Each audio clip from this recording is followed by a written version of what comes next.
Hello and welcome to the Literary Lair, and to the second part of our Star Trek twofer. Last week we celebrated the first new Star Trek TV show in over a decade, but this week was the one I was looking forward to more. This week we celebrate the 30th anniversary of Star Trek The Next Generation, which is, above all other Star Trek, my favorite Star Trek show ever. Which, should be pretty obvious based on the outfit now that I think about it. It was the first one I was exposed to. I got into Star Trek around the time that the 2009 film was coming out, and as I tend to do when getting into pop culture, I like to absorb everything I can relating to the subject matter. So I wanted to get into Star Trek, and the only Star Trek show that was rerunning on TV at the time was The Next Generation on BBC America, whose promos for some show about a guy in a blue box would convince me to watch that show years later. Don't get me wrong, Star Trek II is still my favorite Star Trek film, but when it comes to TV, Enterprise D all the way. So, since it's my favorite, obviously I'm going to commemorate its 30th anniversary, but what to do? For the big 50th for the original series, I did one of the worst original series books ever. But I can't do that here. I've already done Before Dishonor, which is a disgrace, but there's also not a next-gen book out there that can top it. And if it can be topped, it hasn't been written yet. So I figure we can take a look at a good book, but I also realize that of the Next Generation books we've looked at on this show, all of them have been by Peter David, which isn't a bad thing. He's a great and prolific Trek author, most of the time. But it's also not fair to all the other writers that The Next Generation had in its ongoing book series. And what better way to give recognition to those other writers than by doing a book written by 4 Trek novelists? They include Peter David, Carmen Carter, who started out with an original series novel, Dreams of the Raven, before authoring 3 next-gen ones, including today's book, Robert Greenberger, who contributed to the A Time 2 series, Gateways, Starfleet's Corps of Engineers, and Slings and Arrows, along with writing several articles for the official Star Trek The Next Generation magazine, and last but certainly not least, Michael Jan Friedman, who wrote so many Star Trek novels, and for damn near every iteration of the show. Original, Next Gen, Deep Space Nine, Voyager. He also wrote the episode Resistance from Voyager's 2nd season, and he's the creative mind behind the Stargazer series, among his many other achievements. And he's a really nice guy. I met him at New York Comic Con last year, and anyone with notoriety who's willing to talk with me for more than 30 seconds is okay in my book. Truthfully, I should just be doing one of his solo next-gen books, considering that he's my second favorite Trek author after Peter David, and only because Peter David wrote my all-time favorite Star Trek book ever. But I picked this one for a few reasons. 1, my copy is signed, and I wanted to brag about that on camera. Check. And 2, it centers around characters that our previous Next Generation books haven't. Before Dishonor was a Picard-centric narrative, and Imzadi was very centered on Riker and Troy. This one focuses on 3 characters we haven't really discussed before: Geordi LaForge, Data, and Worf. Plus, it manages to fit in a Wesley subplot where Wesley is actually tolerable. Anyway, I should probably stop rambling now so we can actually get to the review, and see if Geordi, Worf, and Data can save the galaxy using the power of archaeology? This is Doomsday World, which sounds like the name of the worst amusement park ever.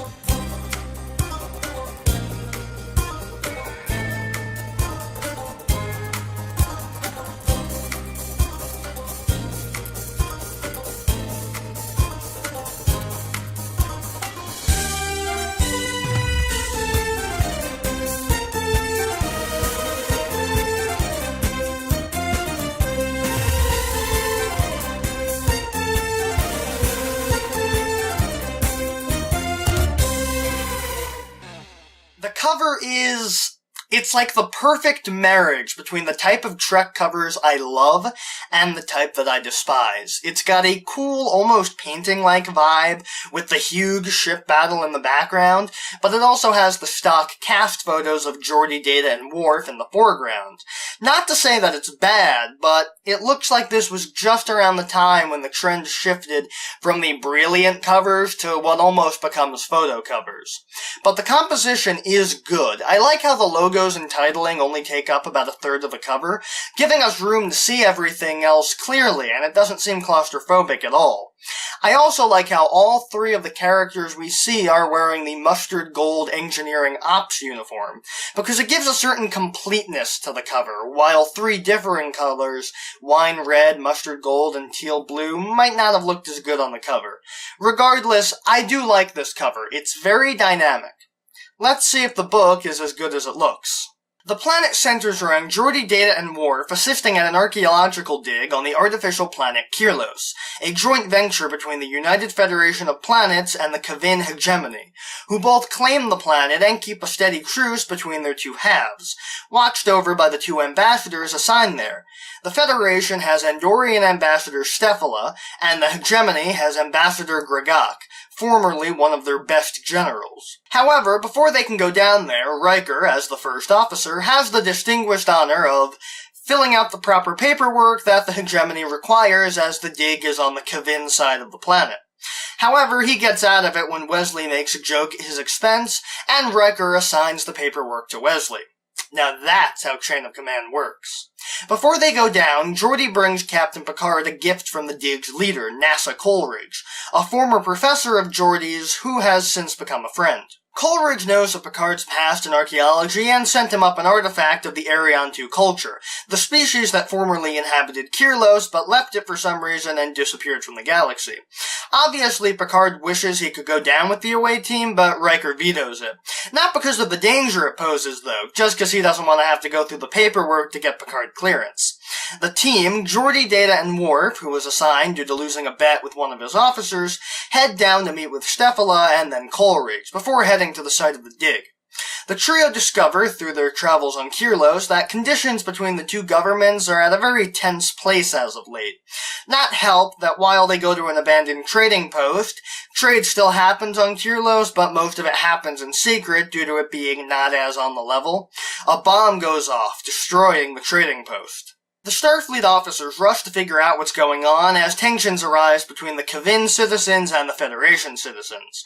Data immediately goes full-on Sherlock Holmes and begins to investigate, finding out that the two Suller assistants to the ambassadors, Gazor, the assistant to Gregak, and Zamor, the assistant to Stefala, are meeting in secret.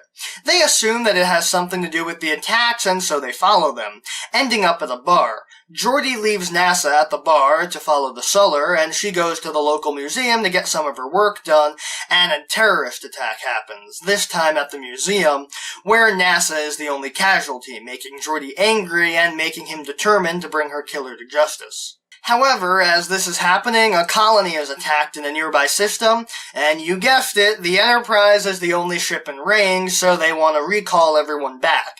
But due to the craziness, Stefala won't let them leave, so Picard reluctantly leaves them behind to give aid to the attacked colony. When they arrive at the colony, they find out that it was attacked, but in a very oddly specific way that leaves almost no clues to motive. The only clue that Picard has is that the other planet had deposits of the same material that the Arion II artifacts are made out of. Geordi, Data, and Worf have to figure out who's responsible for the attacks, which have now caused both sides of the planet to get riled up and protest each other, while Picard has to figure out the colony's attack so the Enterprise can go back to Kirlos to get its chief engineer, security chief, and second officer back. Eventually, Gregak captures them under suspicion, and when he releases them, they follow Gazor and Zamor again, before witnessing an attack on the Kavin embassy. They're swarmed by Suller and end up captured and detained once again by Gregak. Jeez, this guy is a worse prison system than Arkham. With Worf being taken from them because Gregak believes that a warrior should be detained honorably. While detained, Geordi and Data figure out that there's something below the cell and they dig down, locating an Arion II tunnel. They find an armory and they head back out to escape, but they find out that Thule, NASA's assistant who had been hanging out with them since her death, has somehow gotten separated from them. Turns out he was in on it in the name of restoring Kirlos to the Ariantu, who, when they left behind some of their own, who evolved over time into the Suller, which in their language means stayed behind.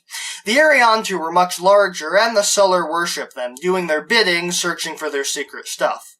Thule is excited because he found the armory, but the Ariantu aren't interested in it. This hurts Thule, and the Ariantu tell him that they're leaving the planet since it's too chaotic.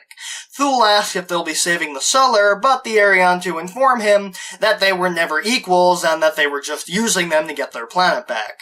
Geordi and Data head back to Stephala's office, leaving Worf to continue gaining intel from Grgak. Meanwhile, Picard has an epiphany about the colony attack thanks to the Ariantu figurine that Coleridge sent him, made out of the exact same material that the deposits were at the colony. The next attack will be Kirlos, and so he diverts the Enterprise there. Just in time, too, as due to all the chaos, the Kavin hegemony sent a ship of their own to Kirlos, arriving at the same time as the Enterprise. They get into a firefight while Thule goes back to the armory and finds a console, the activation console for the fabled Ariantu weapon that they were going to use against their greatest enemy, the Kavin hegemony. Then, an Ariantu ship enters the system, carrying Arika, pack leader of the Ariantu, who wants to reclaim Kirlos for their empire. Stephala and Data both fail, attempting a diplomatic solution, since she won't listen to anyone who isn't military. Thule activates the weapon, prepping the weapon to attack the Kavin homeworld, which it does by opening a singularity in space, which begins sucking in the Kavin ship and the Enterprise. Then, the planet begins rumbling. See, Kirlos was a constructed planet, constructed for the purpose of being flung through the singularity at whatever planet they wanted to destroy. So yes, the Ariantu created an entire planet with a complex activation system located on the planet to do what Dave Lister did while drunk. Chaos is everywhere, as both Stephala and Grgak want to know what the heck is going on. Geordi and Data keep in contact with Worf, who tells them of the chaos in the Kavin embassy, and they meet up to head back into the underground armory, finding Thule freaking out. Arika figures out what the singularity is, a wormhole directly to the Kavin homeworld, and tries to jump through it to mount her attack. Worf, finally getting a chance to shine in the novel, shoots and destroys the console, which stops the wormhole, destroying Arika's ship and saving the Enterprise and the Kavin. This finally gives them some breathing room, but now the Ariantu are in disarray, with several other pack leaders cropping up to take over for Arika and claim Kirlos. Stephala asks for Picard's diplomatic help, and he aids her in getting a conversation between the various leaders going. Thule explains everything to the away team, and they inform Picard, who has a very good idea. As the Suller remain behind, the planet is rightfully theirs and not the Ariantu's, who left it behind, which means that Thule, Samor, and Gazor are more than able to claim it for their people, which they do. They set themselves up, though keeping Stephala and Grgak around until they get settled into running their own world, as the away team finally returns back to their ship and Picard attempts to offer the figurine to Geordi to remember NASA by. But Geordi declines, using NASA's own trick to think of her in the present tense, though she's gone, and the Enterprise goes off to its next adventure in the final frontier.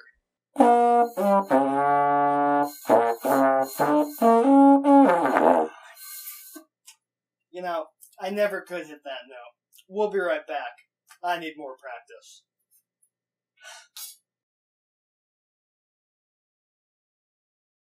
And we're back.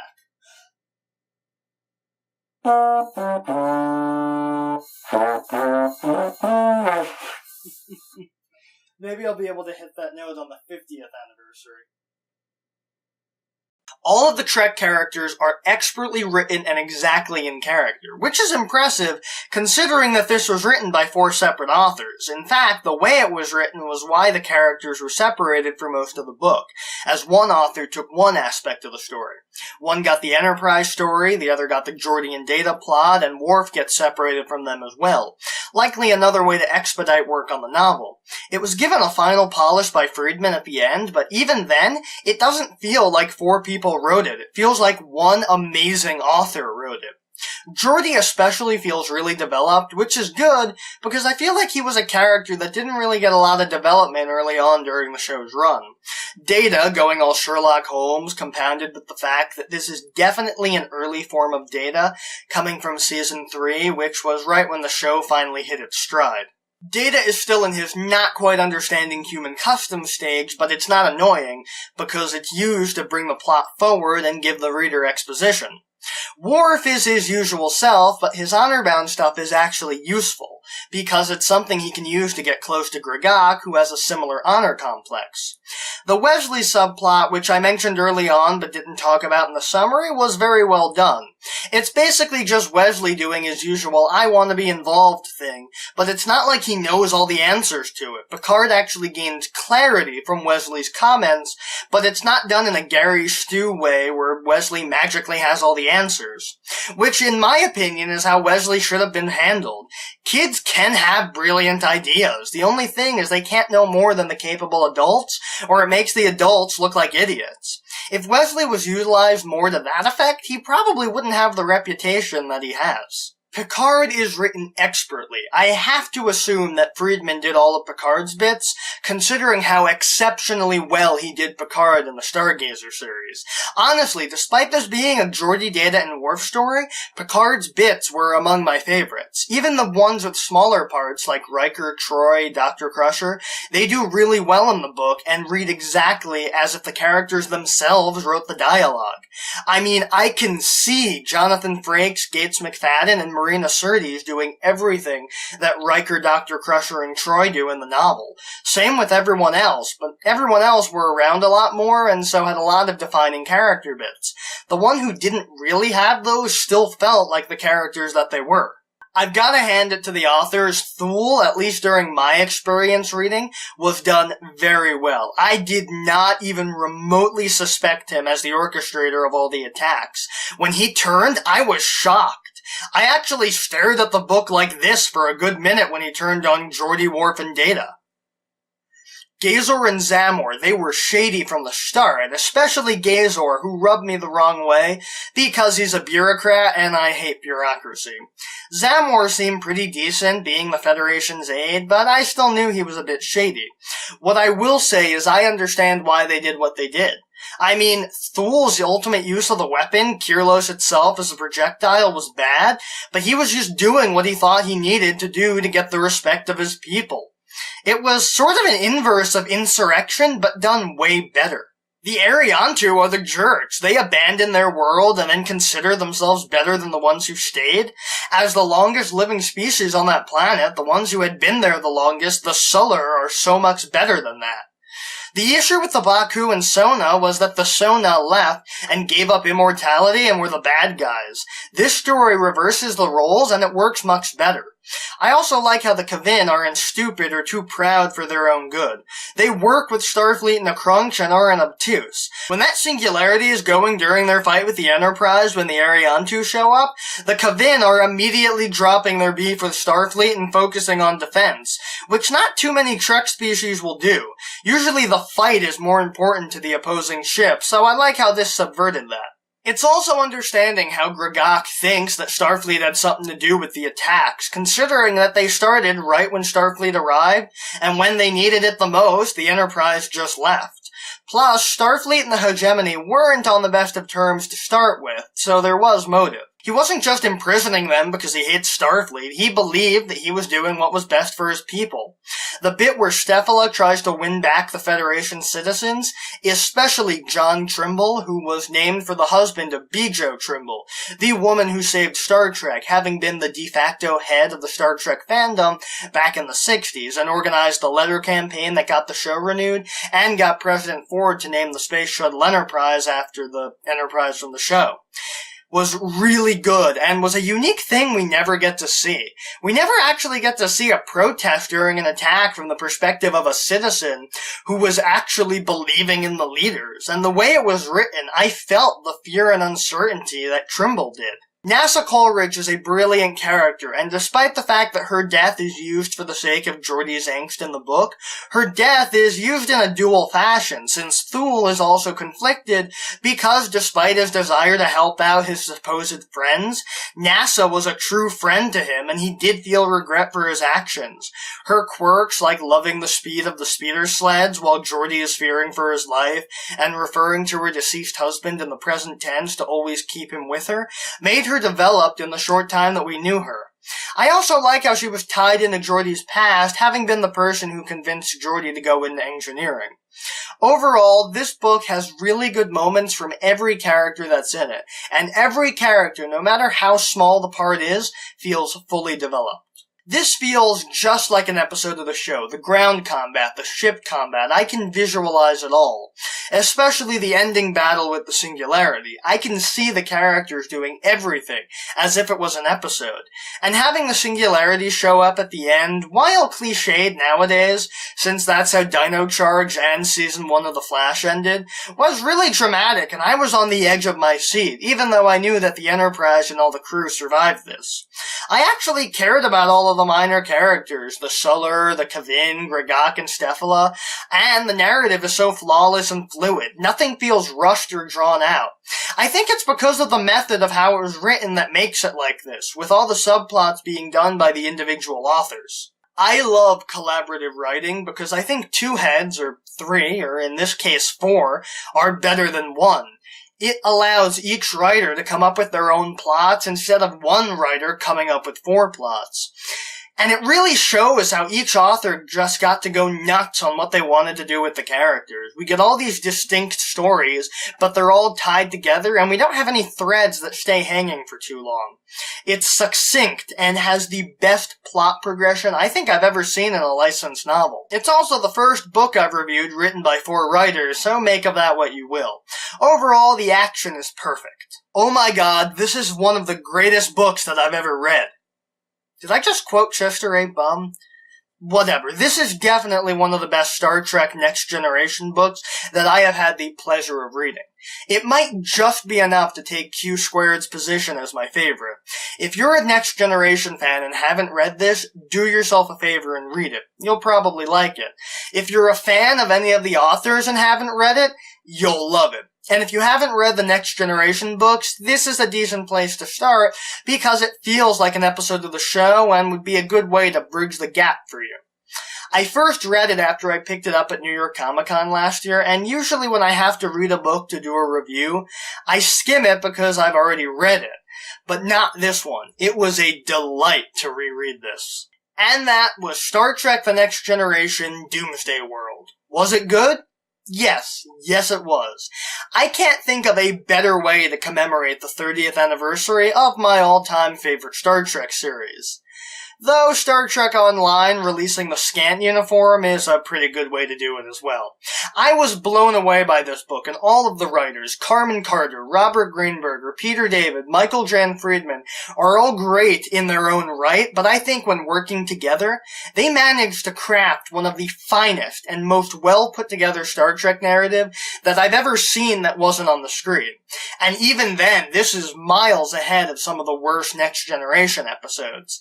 Seriously, I would love to see this concept for authors writing a single book applied to other franchises. I think a Doctor Who book written like that, especially since Doctor Who always has at least 2 plots per story, would benefit greatly from giving the writers enough room to develop their own plots within the main narrative. Happy 30th anniversary, Next Generation. You gave us Q, Lore, the Borg, and countless other Trek staples. You started the era that gave us Deep Space Nine and Voyager. Even though you had a rocky start, you eventually evolved into one of the greatest television series that has ever been on the airwaves. Anyway, that's all the time we have for today. If you'd like to see more of the Literary Lair, you can hit that subscribe button, and if you have any comments or complaints about the video, you can put those in the comments section below.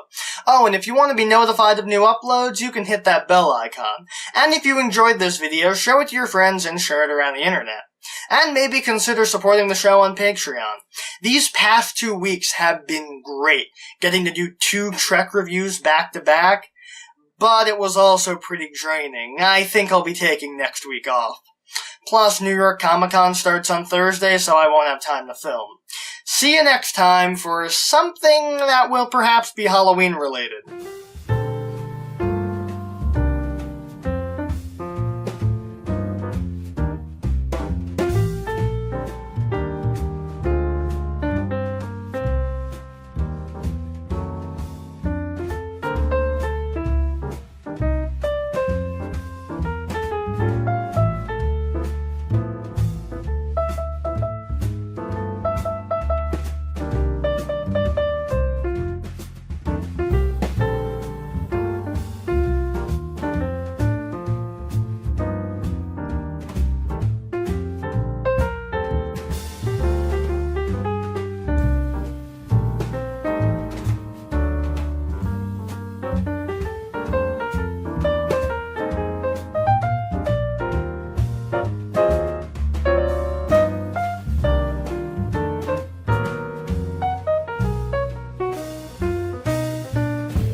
I never could hit that note.